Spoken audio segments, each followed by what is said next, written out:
আজকের আলোচনা মানালির এক হাড় হিম করা গল্প নিয়ে। নামটা মনে আছে?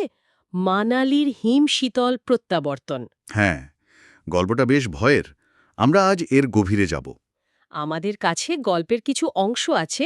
পটভূমিটা মনে করিয়ে দিই, বরফে ঢাকা মানালির। ঠিক 1 বছর আগে 4 বন্ধু ওখানে বেড়াতে গিয়েছিল। সৌম্য, সগ্নিক, অমরজিৎ আর রুদ্র। কিন্তু রুদ্র আর ফেরেনি। একদম। আর এখানেই রহস্যটা দানা বাঁধে। কি হয়েছিল রুদ্রর সাথে? মানে এমন কি গোপন কথা সে জানত?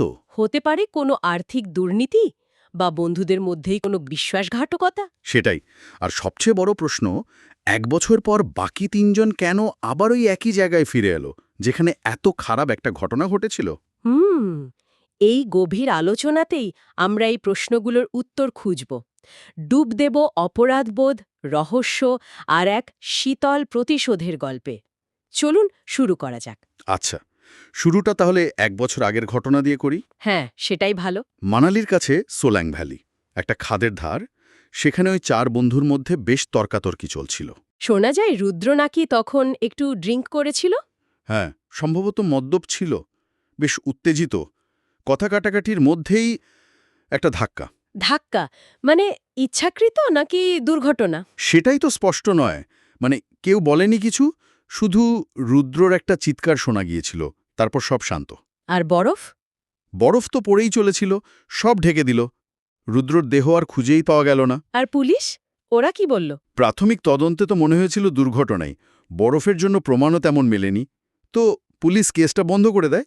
আচ্ছা, মানে আপাত দৃষ্টিতে ব্যাপারটা ওখানেই শেষ। মনে হয়েছিল শেষ, কিন্তু শান্তিটা বেশি দিন টিকল না। ঠিক 1 বছর পর অদ্ভুত একটা ব্যাপার ঘটল, তাই না? একদম। 1 বছর পর হঠাৎ রুদ্রের পুরনো হোয়াটসঅ্যাপ নম্বর থেকে ওদের গ্রুপে একটা মেসেজ এলো। রুদ্রর নম্বর থেকে কি লেখা ছিল? লেখা ছিল, যেখানে শেষ হয়েছিল ফিরে এসো, মানালি ডাকছে। বাপরে, এটা কি? মানে কেউ মজা করছিল নাকি অন্য কিছু? কে জানে, কিন্তু ভাবুন একবার ওদের অবস্থা। ভয় তো পাওয়ারই কথা। কিন্তু ওরা 3জন ফিরে গেল, এত ভয় পাওয়ার পরেও।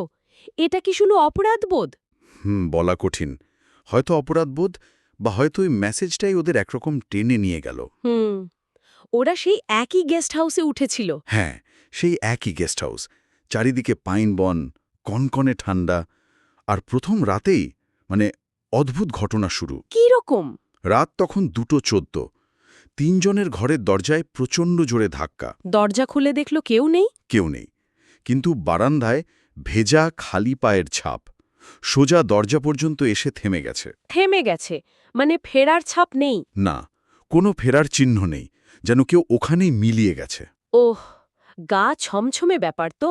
এরপর? পরের দিন সৌম্য স্বীকার করল, সে নাকি কয়েক মাস ধরেই রুদ্রকে স্বপ্নে দেখছে। স্বপ্নে? কিরকম স্বপ্ন? স্বপ্নে রুদ্র নাকি স্থির হয়ে দাঁড়িয়ে থাকে, ফ্যাকাশে চেহারা, শরীরটা জমাট বরফের মতো, ফাটা ফাটা। কথা বলে না? না, কোনো কথা বলে না, শুধু স্থির চোখে তাকিয়ে থাকে। এটা কি তাহলে অপরাধবোধের খেলা? মানে মন গড়া কিছু? হতে পারে। তীব্র অপরাধবোধ তো এমন দুঃস্বপ্ন আনতেই পারে। কিন্তু ব্যাপারটা কি শুধু স্বপ্নেই থেমেছিল? না, এখানেই তো আরও ভয়ঙ্কর মোড়।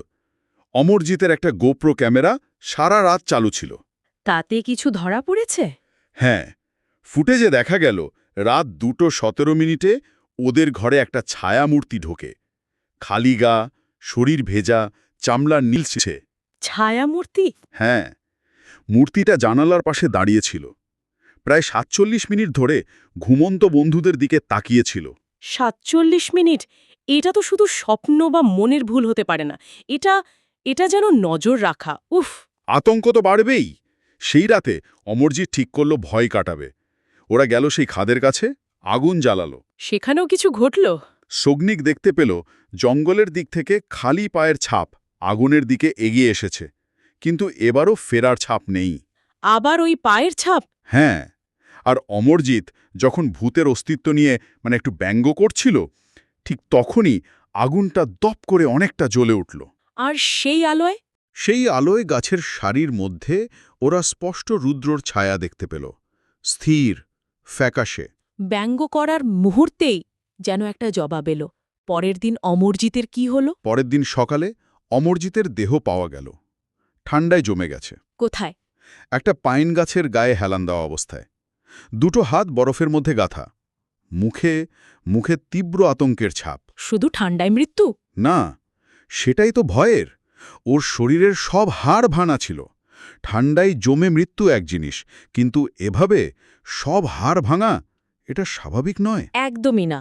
এটা পরিষ্কার যে কোনো স্বাভাবিক শক্তি এর পেছনে নেই।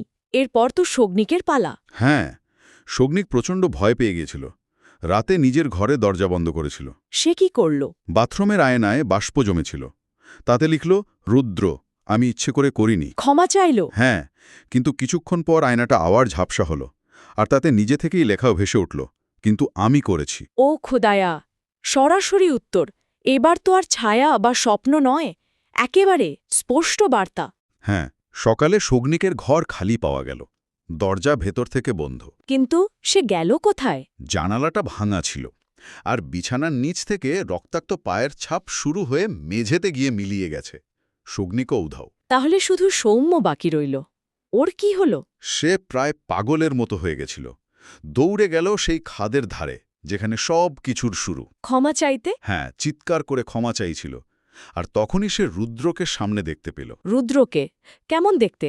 সেই একই রকম, ফাটা ত্বক, শূন্য দৃষ্টি, ঠোঁট নড়ছে, কিন্তু কোনো শব্দ নেই, শুধু শুধু বাতাসের একটা ফিসফিস শব্দ। বাতাস কি বলছিল? বলছিল, তুই দেখেছিলি, কিছু বলিসনি, তাই তুই শেষে যাবি। তার মানে সৌম্যর অপরাধ ছিল নীরব দর্শক থাকা? সম্ভবত সাক্ষী থেকেও চুপ থাকা। ওই কথাগুলো শেষ হতেই সৌম্যর পায়ের তলার বরফ ফাটতে শুরু করল। সেও কি খাদে পড়ে গেল? হ্যাঁ, খাদে পড়ে গেল, আর পড়ার ঠিক আগে সে নাকি রুদ্রর মুখে একটা ঠান্ডা হাসি দেখতে পেয়েছিল। ভয়ঙ্কর। তিনজনের কাউকেই আর খুঁজে পাওয়া যায়নি। না, কাউকেই না। আর স্থানীয়দের মধ্যে একটা গল্প চালু হয়ে গেছে, কিংবদন্তির মতো। কী রকম গল্প? ওরা বলে, মানালিতে মাঝে মাঝে অসময়ে শীত নামে, ঝড় ওঠে, অনেক দিন ধরে চলে, আর ওই সোলাং ভ্যালির ধারে বরফের ওপর নাকি 4টে ছায়া দেখা যায়। 4টে? হ্যাঁ, মাঝে মাঝে নাকি পর্যটকরাও নিখোঁজ হয় ওদিকটায়। বাতাসটা খুব ভারী লাগে, ঠান্ডাটাও যেন কেমন অস্বাভাবিক। আর কিছু? শোনা যায়, বাতাস নাকি ফিসফিস করে 4টে নাম বলে, সৌম্য, সগ্নিক, অমরজিৎ, রুদ্র, সবসময় এই সম্পাদনায়। যে ক্রমে ওদের মৃত্যু হয়েছিল? সৌম্য, সগ্নিক, অমরজিৎ, রুদ্র। তাহলে এটা একটা চক্র।